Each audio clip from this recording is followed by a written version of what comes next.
Si tenemos en cuenta el modelo de Yerkes y Dodson, verás que existen dos situaciones que perjudican el nivel de rendimiento de tu alumnado. Cuando su nivel de actividad es tan bajo que se aburren, y esto podría ser porque no les interesa lo que estás viendo en clase, o porque no están dentro de su ámbito de interés, o porque la actividad está lejos de su zona de desarrollo próximo, o porque no le hacemos participar en el proceso de enseñanza, o porque no fomentamos el aprendizaje autónomo, o porque no le hemos explicado qué queremos que aprendan y cuáles son nuestros objetivos para esa lección. En fin, muchas cosas. Y no van a prestar atención alguna a lo que está ocurriendo en clase. Bueno, a lo mejor sí lo hacen, pero seguramente será algo distinto, diferente a lo que habíamos programado. La segunda situación es cuando este nivel de activación es tan alto que impide al alumnado centrarse en la tarea, actividad o lección que estamos explicando. De esta manera las emociones se convierten en una doble amenaza si no la tenemos en cuenta.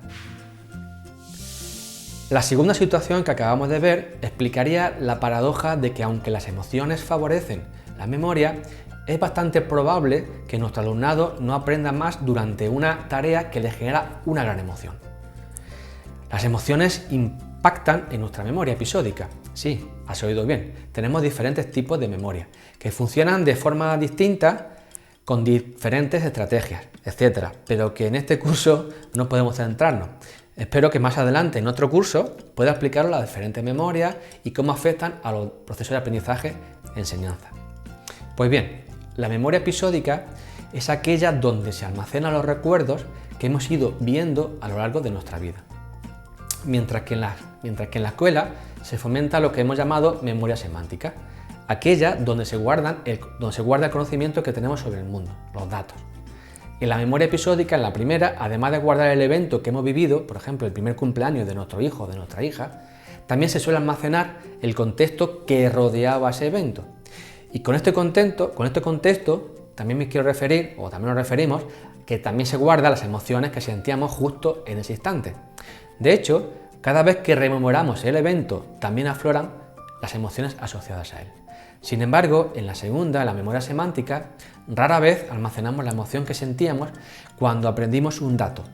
Por eso, casi nadie recuerda qué emoción sentía el día que le enseñaron la tabla del 3.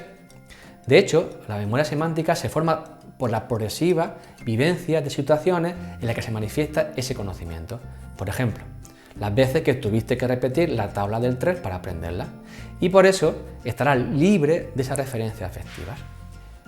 Es por esto que la influencia de los procesos emocionales intensos sería sobre la memoria episódica y no sobre la semántica, aquella que suele almacenar estas cosas que solemos poner en nuestro objetivo didáctico.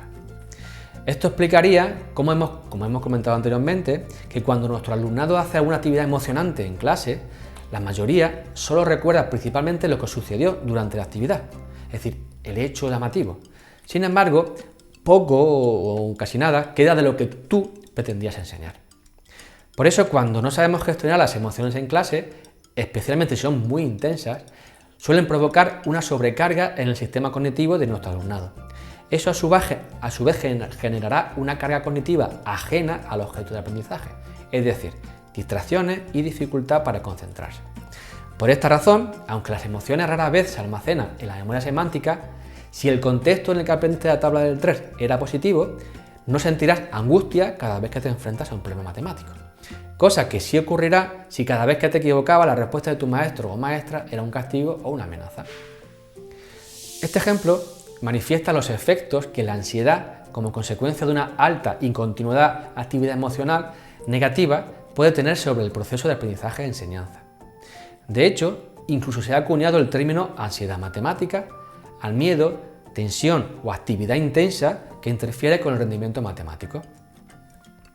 La teoría de la carga cognitiva indica que solo podemos prestar atención y procesar una pequeña parte de la información en un momento determinado.